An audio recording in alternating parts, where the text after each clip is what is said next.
This is Britain filmed in the summer of 1924. This amazing colour footage was shot by a pioneering filmmaker at a time when cinema audiences would have seen films like these only in black and white.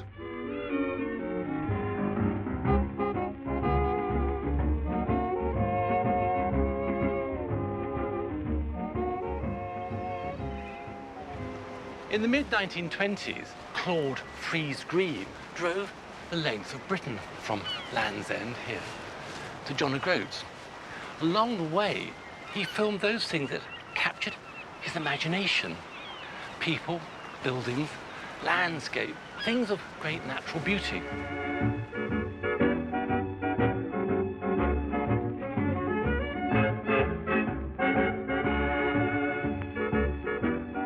Claude inadvertently made for us an astonishing document of the era.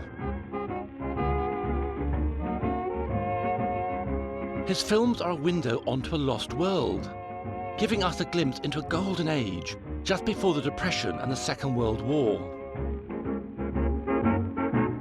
Claude was at the cutting edge of film experimentation, but other than that, we know very little about him. I hope to discover more about the man, see the places he filmed, and I hope meet some of the people he filmed, or at least their descendants. But what is certain is that we will see the way in which Britain has changed since the 1920s, or more interestingly, see the ways in which Britain hasn't changed since that time.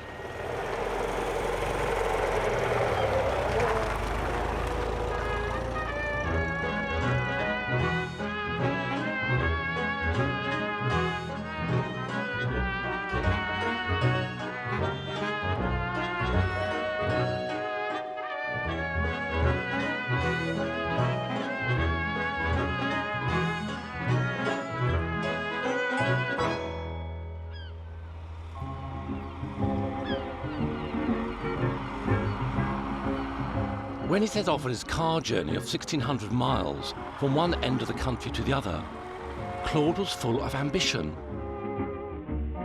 This tour was to be the culmination of 15 years of work on his unique colour system. Claude charmed his close friend, Robin Hayworth Booth, into helping him. Robin's family owned a Vauxhall D-Type, well suited for long-distance driving, and Claude convinced Robin to accompany him on a momentous journey that would stretch over 3 years and cost hundreds of pounds. So his friend Robin drove, while Claude did the camera work. I will be following their route in the same type of Vauxhall.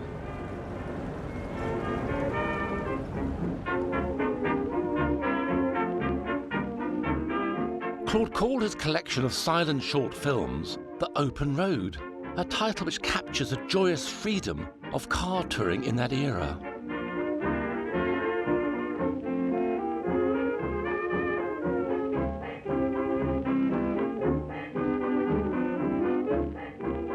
Claude's adventurous journey took him past 150 places, from mountaintops to bustling cities.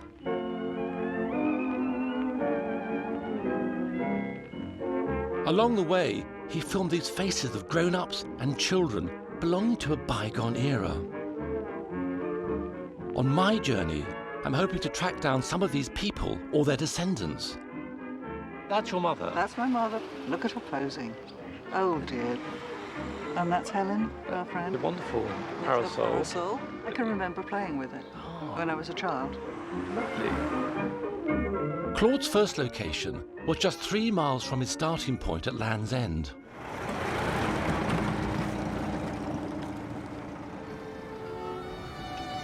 It's a tiny place called Lamorna Cove, where he filmed a local artist at work.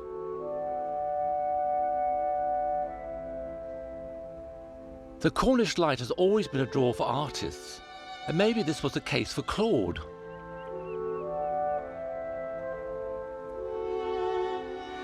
He wanted to show off his colour process, particularly going for the reds and greens.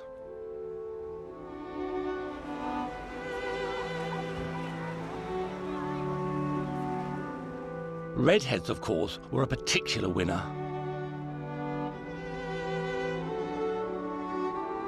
I discovered that the painter Claude caught at his easel was Samuel John Birch, from the famous Newlyn School of Cornish artists. He was so smitten with the cove that he adopted Lamorna as his first name and used this to sign his paintings. Living in exactly the same spot is his grandson Adam Kerr. I went to ask him what he knew about Claude's film of his grandfather.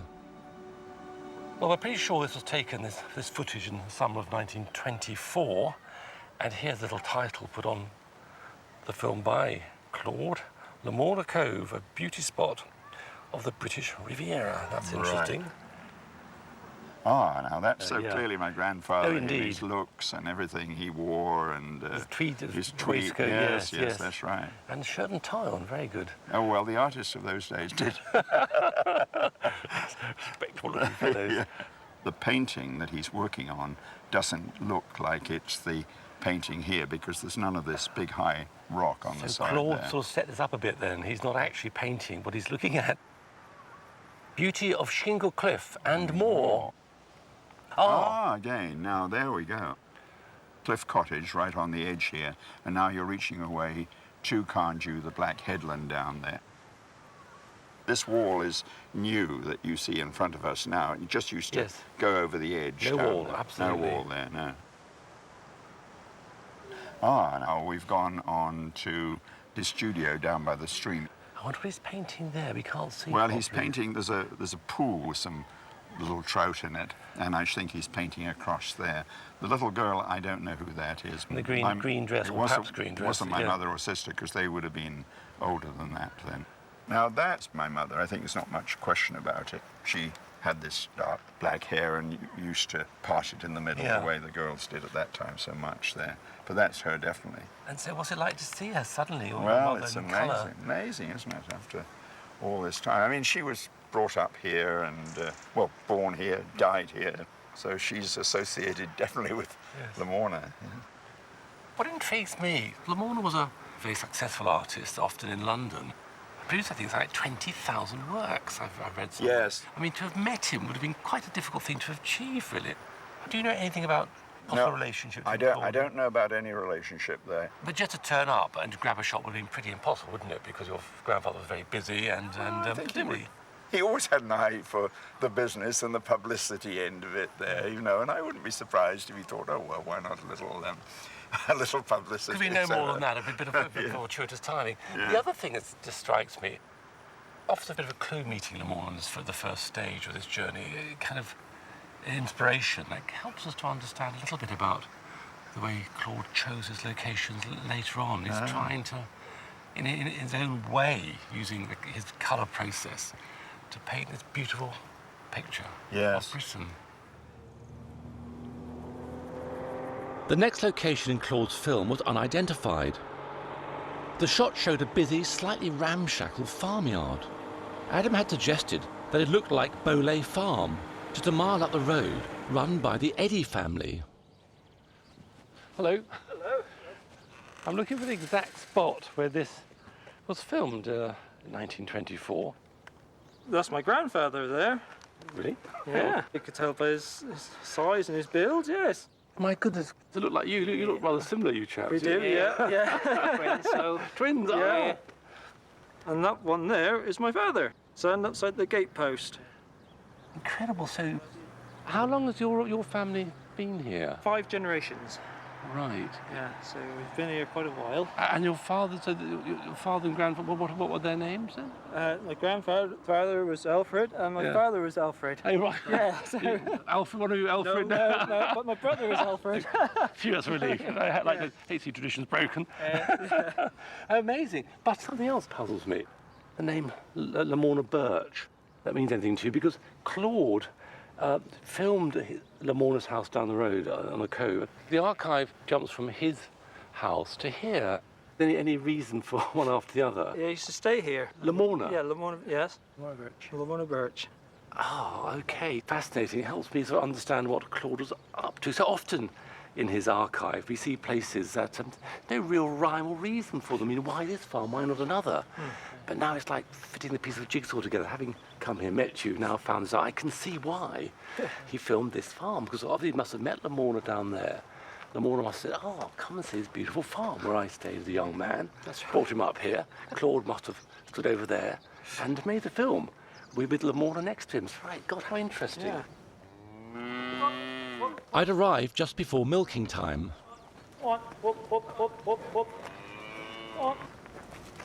The Eddy brothers had switched from the colourful brown Guernsey cows that Claude had filmed to black and white Friesians, because this breed produces more milk. And in spite of all the current farming regulations, life is easier for the twins than it was for their grandfather. Keep you busy for a bit, won't it? Yeah, no. Hours work. Couple hours. Good fresh milk. Oh, it's tasty. Claude and his friend Robin now set off in earnest, leaving Land's End and the southern tip of Cornwall behind. But for Claude, this tour wasn't just a romantic drive in the country. It was a commercial exercise, as shown by the slick publicity pamphlets he produced. And because his novel process favoured reds and greens, Claude cleverly made sure that the car he and his friend were driving was green. The colour of the car is a bit of a mystery. Vauxhall D-types were available only in black, grey, blue or khaki. But the car Claude drove was definitely green. You can see that in the publicity pamphlets he printed for the open road. A green Vauxhall driving through the landscape. So I suppose Claude, ever persuasive, got Robin to spray the car green. They pursued their journey onwards, filming the sights of St Michael's Mount and St Ives, and on into rural Devon.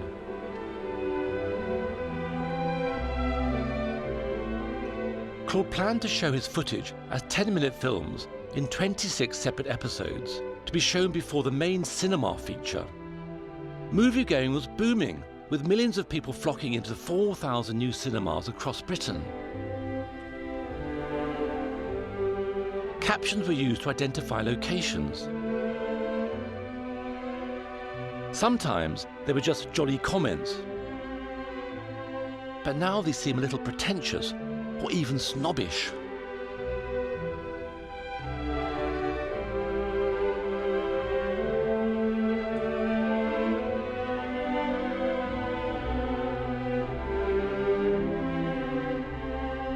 Claude's shots are carefully set up, often composed like a still photograph. Sometimes they are peaceful landscapes. In others, he captures lyrical glimpses of everyday life.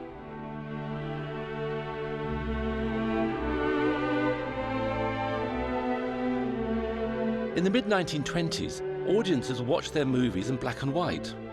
Filmmakers were racing to create films in colour. A few colour movies had been shown in specialist cinemas, but none had reached a mass audience until now. So Claude's aim was to bring colour to every cinema in the country. What's interesting is the actual technique Claude used. The films were shot in black and white negative. Colour was then reintroduced by making a positive print from the negative, and on this positive, alternate frames were tinted mechanically. And one has a rather lurid looking object here. One has a bluey green frame, and then next to it a strong red and then a bluey green again.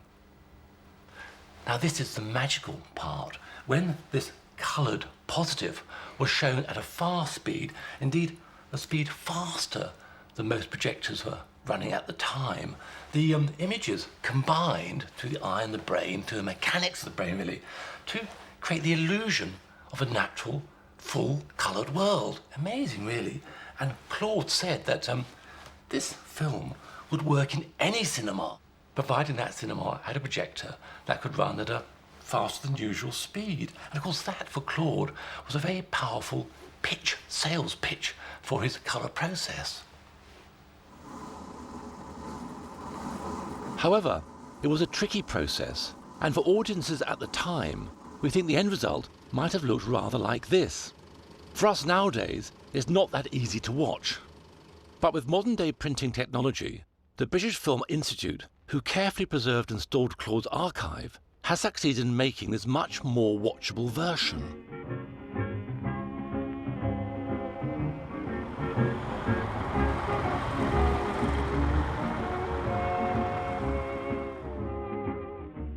Claude Freise-Greene was only 26 when he started filming The Open Road, but had been messing about with film technology for several years. His fascination with film started from boyhood and was spurred on by his father, William Freise-Greene, a famous maverick inventor working at the dawn of moving pictures. After returning home from the trenches of the First World War, Claude married his childhood sweetheart, Chrissy, and worked for pioneering aerial photography companies with his war friends. There he made his first experimental travelogue, called Across England in an Aeroplane.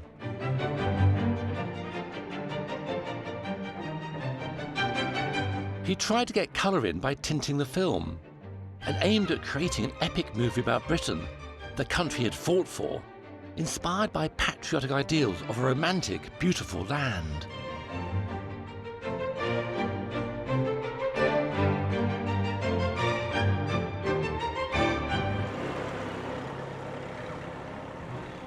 He returned to these themes for his far more ambitious Open Road project. Claude left Cornwall behind, having started at Land's End. He had visited Lamorna, St Michael's Mount and St Ives, and was now reaching Plymouth.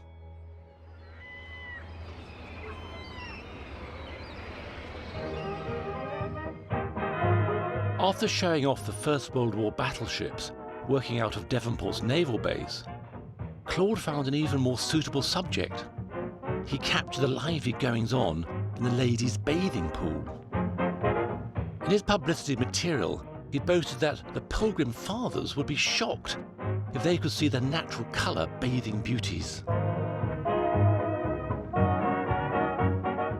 And of course he filmed on the famous Hoe, where Sir Francis Drake had played bowls.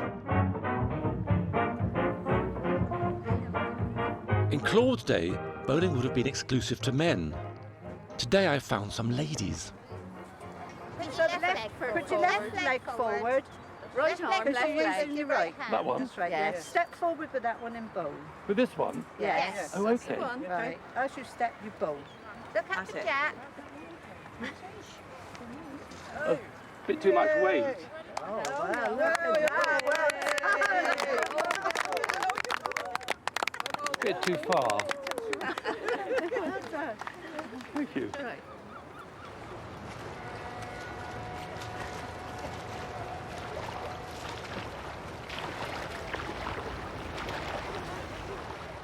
Today, hardy lady swimmers take to the open sea. But in Claude's day, the seawater bathing pool was reserved exclusively for them. As revealed by the initials on their costumes, these young women belonged to the Plymouth Corinthian Club, a local swimming organisation. Well, that was a lovely swimming. Brilliant. Lovely and clean and couldn't be better. I met John Cole, whose mother had been a member of the Plymouth Corinthian Swimming Club. This is more or less unchanged. Yes. The whole general configuration is as it was in the As it early was, 20s. hardly changed at all. The ladies' pool was out there, just beyond the corner. Yeah. You'll see that there's a piece of iron railing there. That shows up in It the shows up in footage, the in the picture. archive, Yes, yeah, that's right. yeah.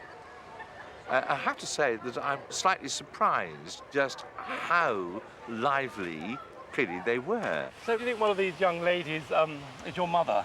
Yes, there she is, the lady in the back of your picture there. Oh. She's been about 22, I think.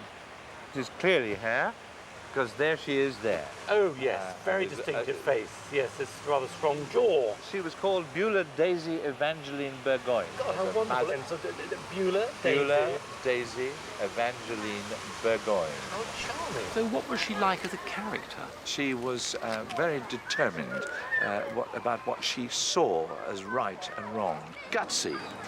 You know, you don't get to win the breakwater swim at the age of 13 for nothing. Breakwater swim? That's out there, 3 miles. 3 miles? 3 miles out there. Lord, how old? 13? 13, yes. Good heavens, no. Obviously brave, physically strong. Yes. Mentally too. Yes, she was a forceful, forthright, but God-fearing woman. I think that she was a leader amongst this gathering of women. Here's your mother with 3 other young ladies all dressed up in their swimming costumes. It seemed to be enjoying the freedom they would not have enjoyed even a decade earlier, I suppose. Well, of course, it's post-World War I. They were shorter than men. They had more personal freedom. They just won the vote. And it was just before the major depression hit. So a little golden moment.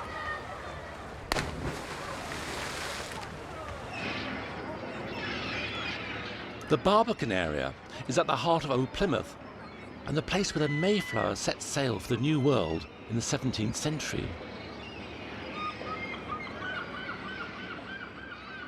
When Claude filmed here, it was home to a thriving fishing community. You can see the nets drying on the cobbles. But I'm having trouble finding the exact location of this shot. I know I'm in roughly the right place here, because certainly elements survive. We seem to have cobble street, curved pavement, the granite bollard still there. All of this matches pretty exactly, actually, the image that Claude filmed. What has changed, though, is that there's an amazing colonnaded building there in Claude's picture, and a row of warehouses going out to the left. But they've gone, all of them have gone.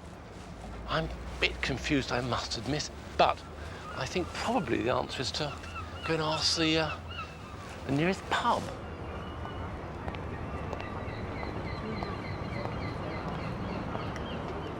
My visit to the pub turns out to be more than just an excuse for a drink. Hello. Hi there. I'd love a pint of Doom Bar Bitter. I was in luck. The pub walls were lined with early photographs.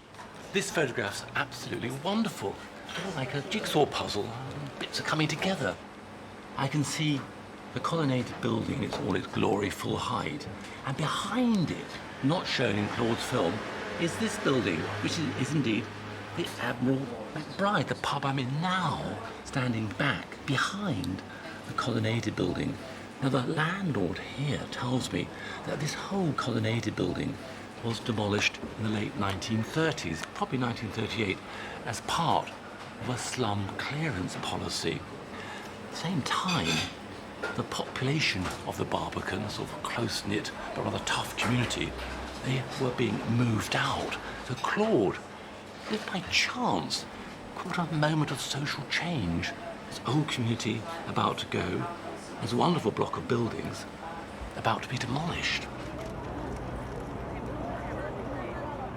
I realised that pictures of the time can help me get a much richer impression of the places Claude filmed.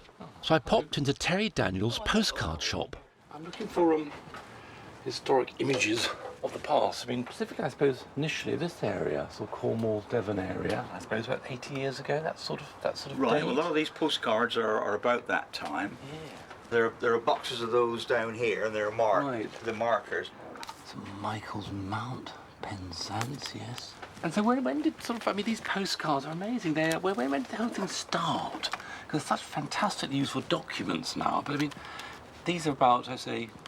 Well, they came into their own about 1900, 1901 in a big way. People used the postcard then as we use a telephone today. Of course, I suppose, and post was quite rapid, wasn't it? Oh, yes, it was. Because they had 2 or 3 deliveries in the post, and they posted it in the morning if it was local, and they get it, Same day? Same day. Amazing. Yeah. When they first started, they had what they call an undivided back, and they were only supposed to write the address on that undivided back. No message. Well, the post office couldn't read the address if they'd written the address and a message on the back. That's right. I see. But it wasn't allowed because it was the only what they would get for a halfpenny would be just that. An image and the address. That's right. And then the divided back comes in. Yeah, then the divided back comes in. They allowed it, yeah. How do you think these photographic artists chose the particular views of the often picturesque locations? Well, I mean, what you've got there is a place in Torquay called Cockington Forge. Yeah. What strikes me, 3 different postcards, all showing exactly that view. Yeah. But I wondered whether those were kind of a checklist of things that these guys were meant to achieve, you know, picturesque thatched cottages or horses and that sort of thing. The more they could get in of that, that would add to the postcard. Yeah. It's fascinating. This viewpoint, showing the forge and so on, is exactly the viewpoint that Claude films from. So I suppose one can sort of speculate that he's using postcards to help him choose the best locations.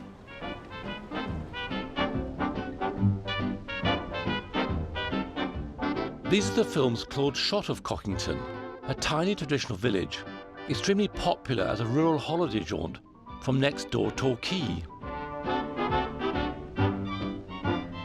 Claude captured holidaymakers enjoying themselves in a charabanc, all dressed up. These 2 young women seem to be parading for Claude's camera, as do the cows. Today, not much has changed. Tourists arrive in a shuttle bus rather than a charabanc for the day trip.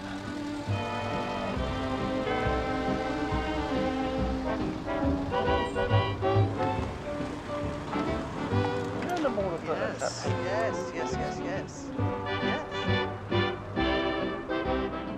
We tracked down a woman called Pat Williams, who recognised one of the flapper girls in Claude's film. So here we see, this is actually Claude's car coming down the road in front of us. Yes. Now, it says, the village as it is. This is Claude's caption, rather odd caption, because it is indeed. Here we go. Yes. 2 young ladies. 2 young ladies. That's my mother, and that's Helen, our friend. That's a big charabanc, and that's your mother? Yes. Look at her posing. Oh, dear. How do you know it's your mother? It's 80 years ago, and she was, you know, fleeting moment. I have a photograph of her that Helen took. Helen being the companion to the 2 girls. Yes, they're best friends. Incredible. And so they okay. That's with the parasol, which is this black and white. It's obviously the same sort of Japanese. And the hat with the little red ribbon round it. The hat, white hat, red ribbon. You say yes. You see it there, and the parasol, which she's holding up behind her here. So your mother in the Vauxhall with a young man who may or may not be Claude. And I think Helen must have taken the photograph. But how on earth were they together, your mother and Helen, her friend, with Claude and his friend, alone in this car, in this village? Big car. Big car. So? Very impressive. No, what happened was, every year, without fail, her parents came to Torquay for a holiday. Right. And sometimes she would come, sometimes she came with a friend. And Helen was her bosom friend then. And they were walking on the promenade in Torquay. Yeah. And mother and father were behind. Yeah. This open tourer stopped, and a young man leapt out, and he said, I wonder if I could ask you 2 young ladies to come with me to Cockington village. Well, cheeky. Yeah, they sort of, pardon? And then he said, I wish to take a cine film of you. Well, I think while they were digesting this rather unusual chat-up line, my grandfather asked what was going on, and then this guy said, well, my name's Lost World of Freise-Greene, and I want to take some cine film of the young girls. So my grandfather was absolutely potty about cinematography. Oh. He thought it was wonderful. And so he said, take them. They're yours. They're yours. For the afternoon. So they said, well, we'll bring them back, but we'll give them tea first. Yeah. So that's what they did, and that's how they ended up doing this in Cockington village. Amazing. It all seemed a bit risky. I thought, 1925, roaring 20s, but the parents knew. No, they had a wonderful time. They just thoroughly enjoyed themselves. And I mean, you can see her look. She's happy. Posing, But it's wonderful, this sort of parasol with looks of and I can remember playing with it when I was a child. And was it that colour? Yes, red.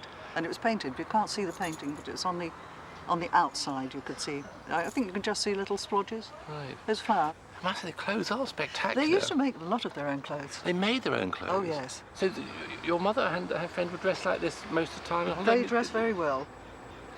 So did your mother have any memories of Claude? Not really.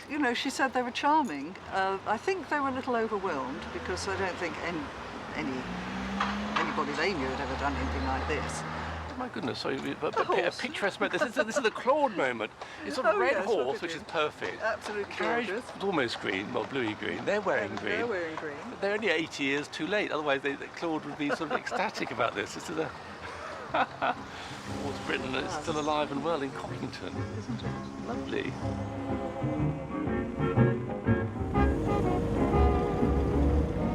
I set off to Torquay to see where Claude had been filming and picking up young women.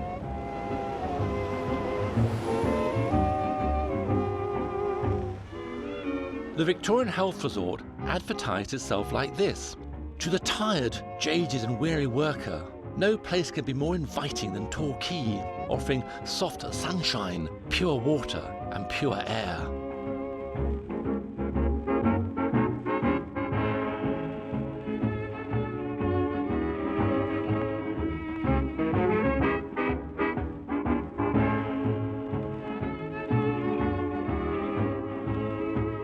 Many holidaying families took a train for their annual week's break, while others were summer day trippers.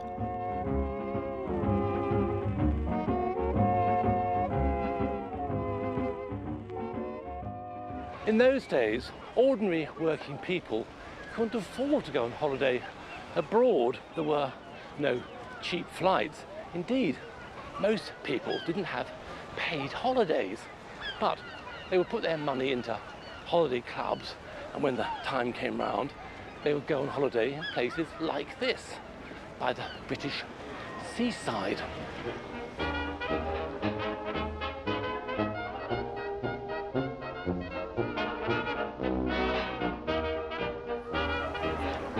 Indeed, the number of people taking a truly British holiday doubled between 1920 and the Second World War.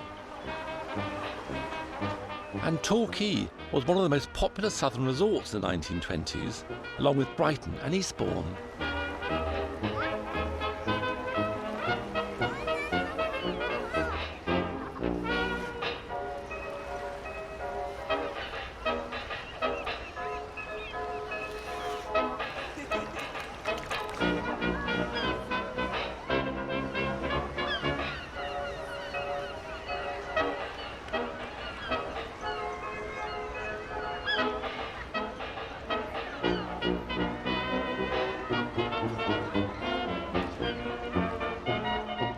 Claude was obviously rather taken with these dolls and didn't leave Torquay empty-handed.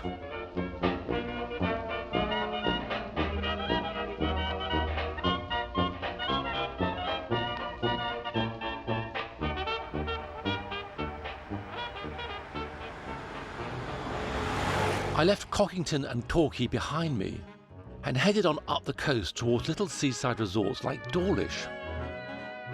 I had covered 100 miles already, but over 1,500 lay ahead on Claude's mammoth tour.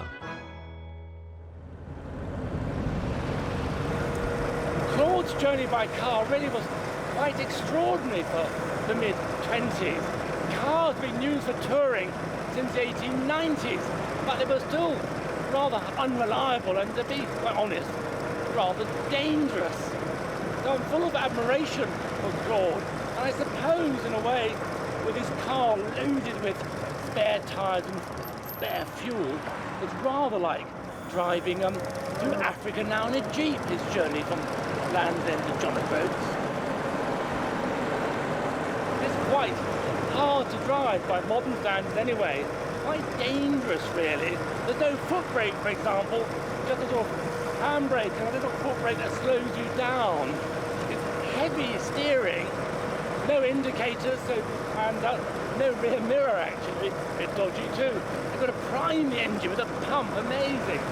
So that's altogether quite hard work for Claude, and if your own car didn't get you, then other drivers could. There was no driving test in 1935, so any maniac could be on the road mowing you down.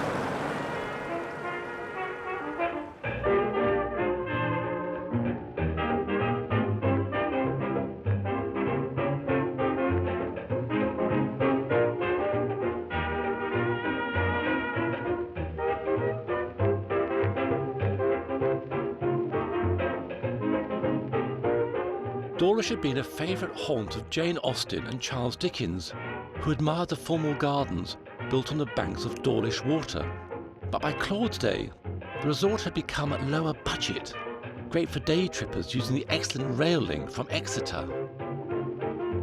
After Dawlish, Claude headed into the heart of Devon.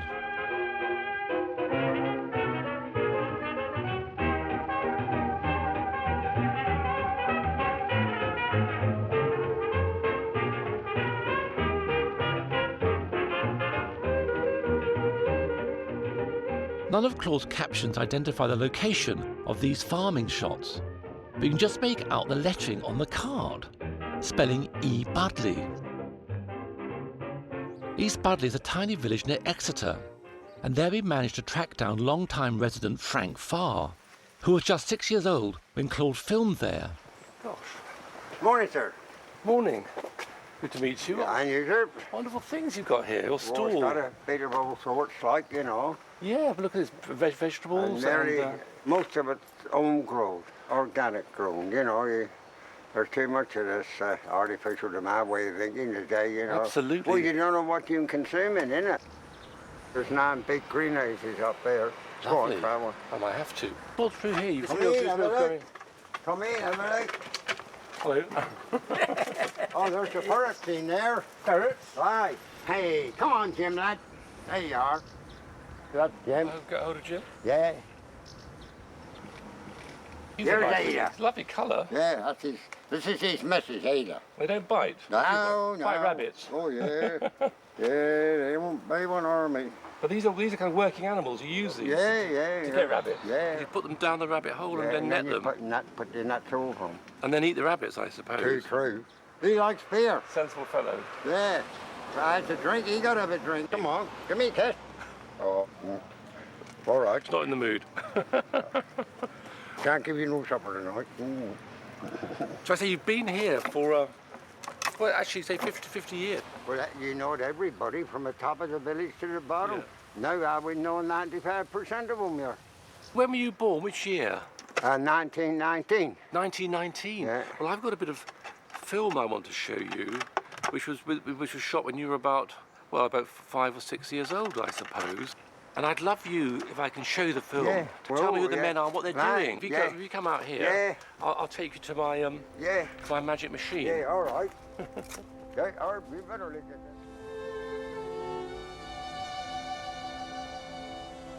This is the field. Yeah, this is the field. Has it changed much in 80 years, actually? Oh, yeah, well, of course, like I say, the hedges have been knocked down. The hedges? And the road was widened, you see. Yeah. And the gateway we used to come in was further over there. So gates moved, the roads widened, and the hedges have gone over there, I suppose. There was hedge up through there, see. This is a little wood? That's a Tidwell Wood. Wait, shall we have a look at the pictures now? I'll get it so we can see it. Can you see that? There we are. Yeah. So this is a cart, hay wain. You've got a horse drawing it. Yeah. And here's a chap drinking. Yeah, well, that's Nate Clemens. You know that man? Yeah, Hang on. Harvey lived only a few doors from him. What's he called again? Nate Clemens. And you recognise him? Yeah, Harvey recognised him. Do you, Harvey? You recognise him? You recognise Nate Clemens, didn't he? Yeah. What sort of chap was he? Well, a proper farm worker, real horseman. Like Horseman? Yeah. And so he would control the cart, but also load it? And... Yeah, see the loading, get the butts of the sheep. And he seems to be swigging cider in there, I suppose. Oh, yeah, they drink a gallon a day, Right. Pretty strong cider, was it? Oh, it's proper farm cider. You don't want much of that. I mean, say, that there, I mean, say, a couple of pints of turn you over nearly, wouldn't it? Oh, yeah. But presumably, I guess the cider, quenched the thirst, also gave energy, full of sugar. Yeah, well, then they sweated it out. So They sweated out. He looks in his 30s or 40s here, is he? So he must be... He'd be a bit older than that. No, he'd be about 150 now then, wouldn't he? Aye. 140. Country of fortune in pension, isn't it? On we go. Yeah, that's true. Do you recognise that car? Yeah, oh yeah, four-wheeled farm wagon, that is, yeah, for this part of the country. Made locally, I suppose. Oh, yeah, Jack Patch. Jack Patch? Yeah, he was the Bewdley wheelwright. Yeah, Jack Patch and Off Patch. Jack Patch, that could be a Jack Patch wagon. That was Jack Patch's wagon. Off made coffins and everything else. And coffin maker, wagon maker, wheelwright. Yeah. So when a big car came through in 1924, like this big Vauxhall D-type... Everybody turned out to see him. It would have been quite an event. Oh, yeah. So there you go, it's all changed, isn't it? You stand there and even look across at this landscape now. That hasn't changed, nothing to speak of. None of that, like. But the fields, the hedges, you say, the hedges are gone. Nothing like that at all. So should we walk down towards the village now? Got a fancy drink of cider myself. Yeah, if you want. Tin the cider, we know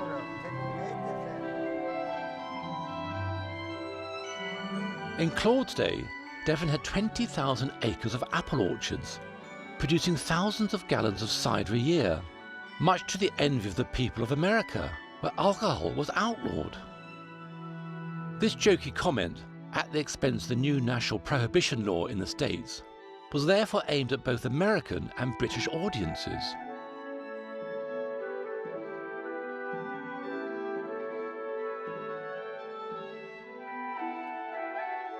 Romantic countryside, thatched villages, old world houses, these offered an idealised view of the homeland that many in the States had left behind.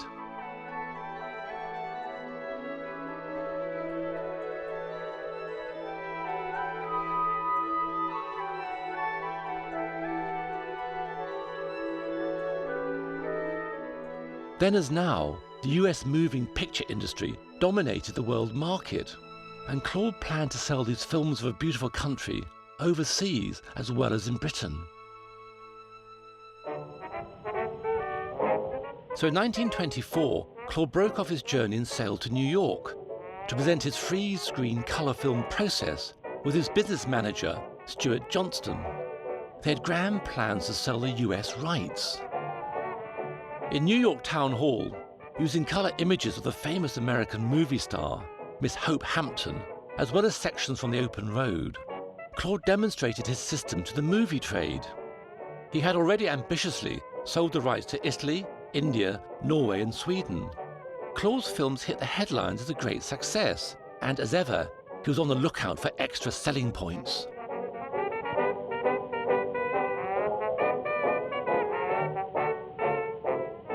He filmed the tourist sites of London, knowing that the famous scenes would appeal to audiences all around the globe.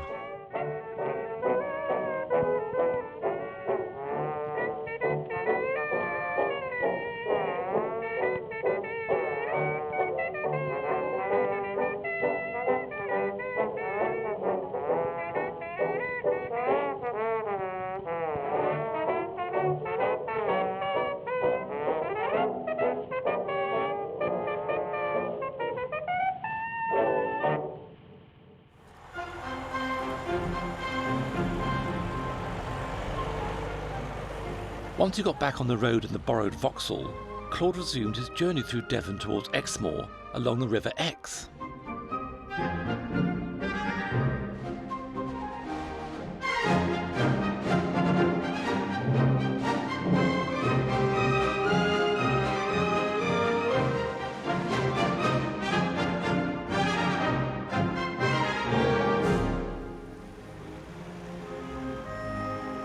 Just a few miles from Dulverton is Winsford, a village famous for its hunting traditions.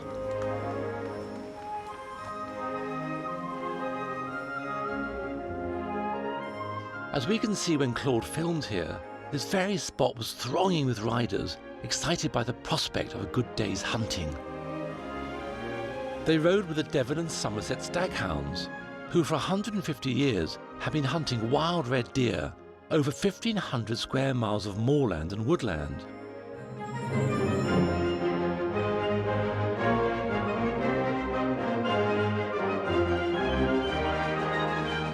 At this autumn meet, they were hunting a stag, the females being only hunted in the winter.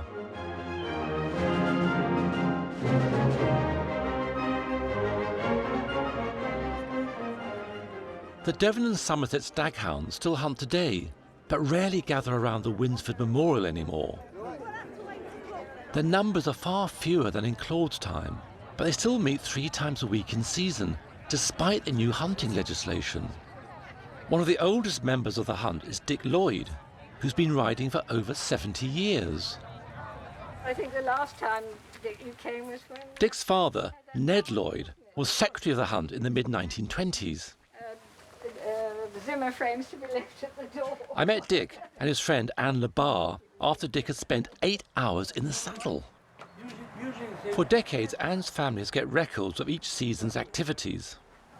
My grandfather always wrote up a hunting diary. Quite a number of members of the hunt have done so. This is amazing. There's a picture of you in here. Yes, my grandfather's groom was rather concerned my leg wasn't in a very good position. It was the first time I was put on. Good heavens. There you are, 17 months old. This is what made this is wonderful. And, And this is the account of the hunt. So this is the day that we think it was. That's right. There you are. It's summer 25. It was a lovely day, but such a rabble. Yes. No words can describe. Yeah. From 400 to 300 400, people. yes. Got some rather interesting footage of the hunt. And maybe you can identify some of the people in those days. Unfortunately, it's very hard to tell because most of them are back views. Now, this is the key one because I want to know who some of these people. This is the one that we think's Dad. Yeah, there he is. That's Dad on the grey horse. Yes. Yes. Certainly. He had a thing, but he didn't have a right arm. Is that correct? Right. Yes. Yes. You can see there that his sleeve is hanging down by his... This one. Yes. Yes. Yes. And this proves it to me because he used to have his reins joined up so that he could drop them and pick them up again. Indeed. And There And it there's is. the There's little the strap joint that bit. held And him. there you can see it here. So he's got his Yes. whip in his left hand. He's Yes. riding, using obviously left hand holding the rein, and That's right. same horse. He lost his right arm in France in 1916. It's very intriguing for me to see that all those years ago.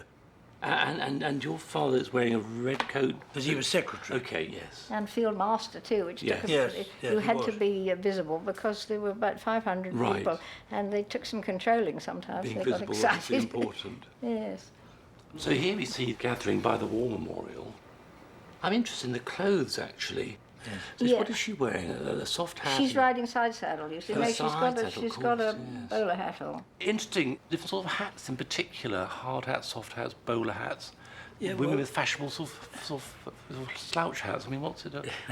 Was there any? But by ancient tradition here, the members of the field, that's us, wear a bowler hat. Man or woman wear a bowler hat. And the only people allowed to wear a hunting cap, as we call it, are the staff and the masters and the secretary. They wear Later a red on. coat. Yeah, that's right. Or you see Mrs. Scott today, as a lady master wears a blue coat with a red collar. Traditionally, English lady masters very seldom wear a red coat. Now, there's this, what I call safety nonsense, when they wear these awful safety hats. The plastic kind of Yes, jockey with the hats. chin. Yeah. But that wouldn't have been acceptable here No, it before the wouldn't- it war. wouldn't. This is hark forward. So this is now meant to be. That would probably be when they'd laid the pack on.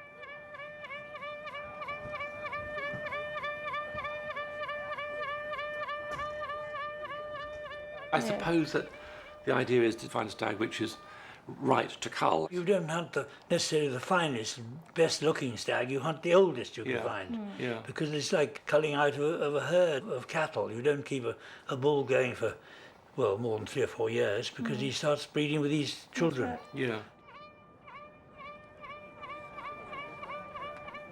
So you got a stag today. How is the animal killed now? I mean, With a gun? was that always the case? No. No, up until 1929, it was always with a knife.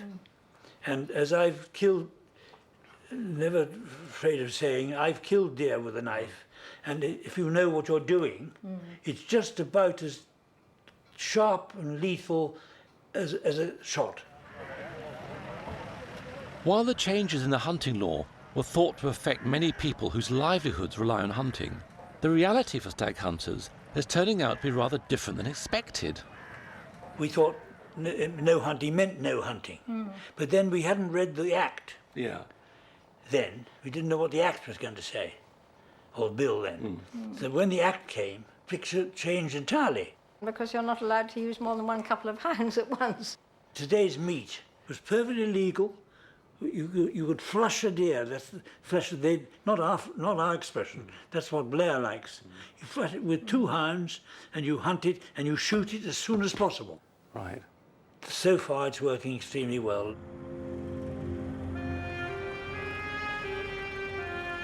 Driving over the wilds of stag hunting territory made me reflect on the continuity of some rural traditions.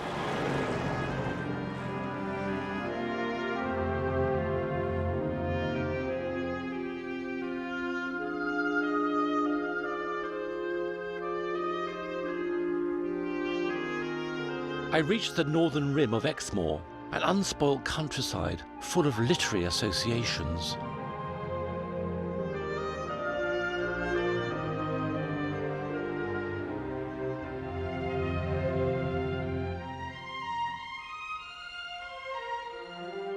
So here we are, outside what we now know to be Orr Church, which was an important location in the book Lorna Doone.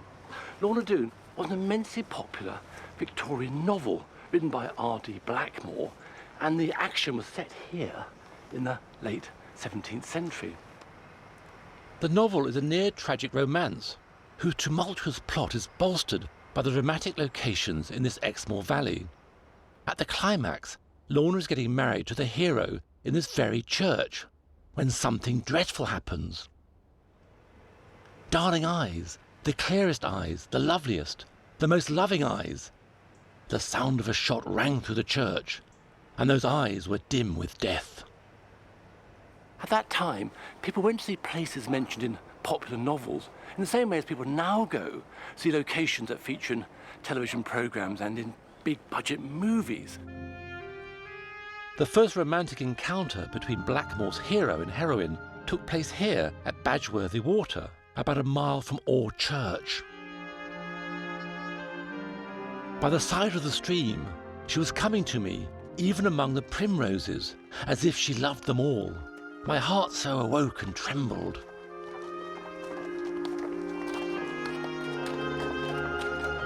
Claude was not the only one profiting from Doone country fame. The local farmers were already cashing in by offering literary tours to visitors with a romantic bent, an early type of package holiday. What happened was this. Visitors, mostly from London or Bristol, would get a train to Minehead, and then the landlady, the farmer's wife, would go and collect them from the station in a horse and trap. It's about 18 miles away, I think. Bring them back here, and then for an all-in fee, they would get accommodation, food, lovely tea like this, transport, and charabancs around the area to look at sights of the Doone country.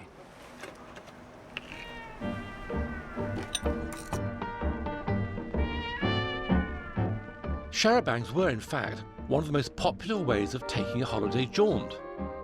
After the First World War, the military had released hundreds of surplus vehicles, which were converted into a great range of open-topped people carriers. The geological marvels of Cheddar Gorge proved a popular excursion, often combined with the trip to the unchanging tranquility of Wells Cathedral City.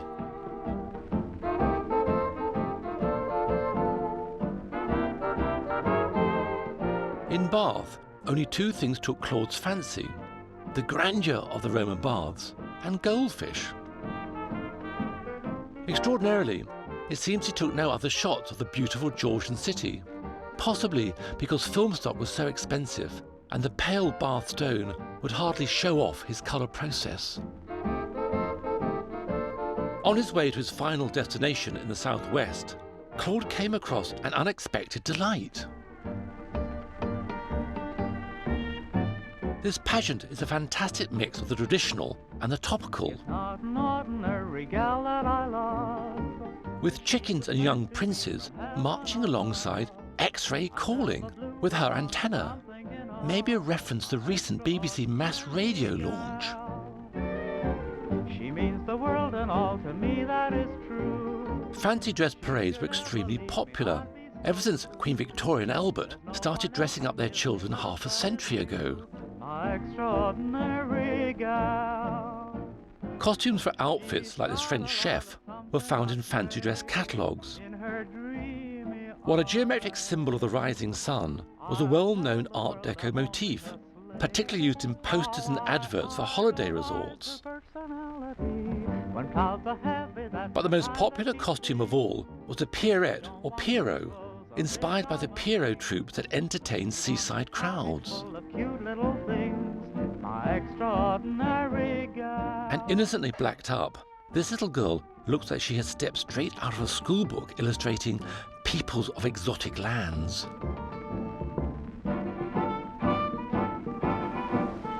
Back in less exotic lands, my final West Country destination was Weston-super-Mare. Here on Weston's beachfront, Claude filmed children having more relaxed fun, trotting along on donkey rides or in horse and traps.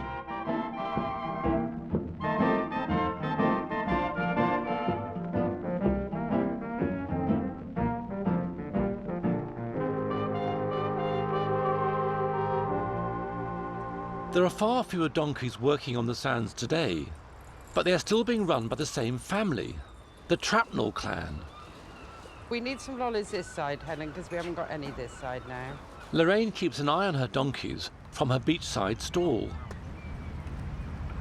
Lorraine, how long have your family run donkeys on the beach here? I think it's probably about 100 years. My father is nearly 80, and I think he was about 12, 13 when he first started his own team of donkeys. Right. But my grandfather had pony carriages, which were very popular then because the ladies in their dresses used to ride on them. So we've always been horsey, donkey people. You're always on this bit of the beach? Always on this bit of the beach. This is the main bit of the beach, right. Yeah. I wonder if you could help me interpret this film shot on this beach about 80 years ago. Wow. Look at this. By the looks of it, we've got pony carts here and we've got lots of donkeys. It all looks very, very familiar.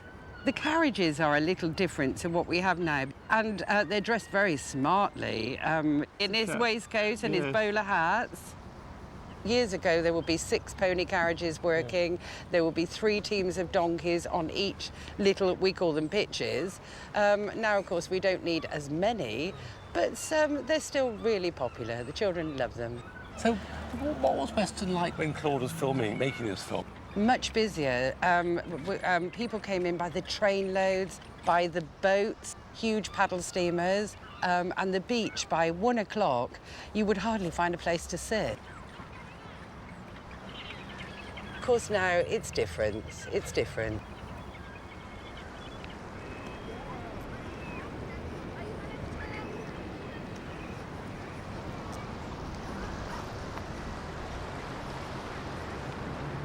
Claude filmed Britain at a moment of dramatic change. Customs, traditions, old ways of life were eroding. The wheelwright and the village smithy were giving way to the petrol garage and the petrol pump and the petrol attendant.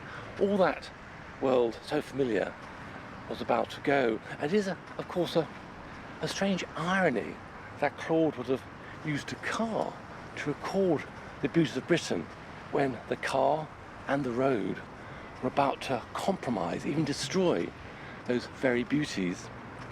I suppose Claude, rattling through the countryside in his mighty Vauxhall Tourer, would have seemed to many to be the symbol of change, the agent of the new world of the motor car.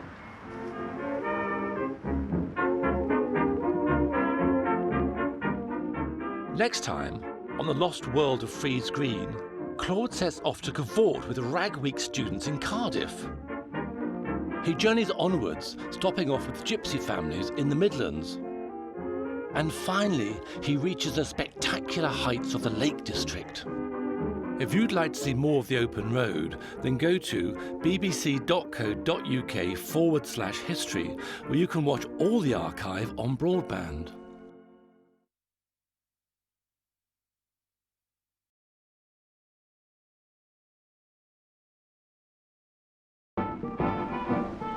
Back in less exotic lands, my final West Country destination was Weston-super-Mare.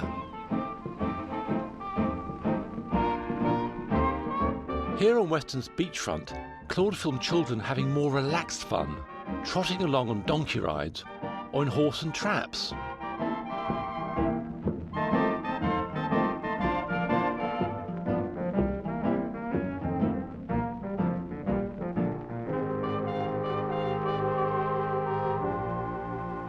There are far fewer donkeys working on the sands today, but they are still being run by the same family, the Trapnell clan.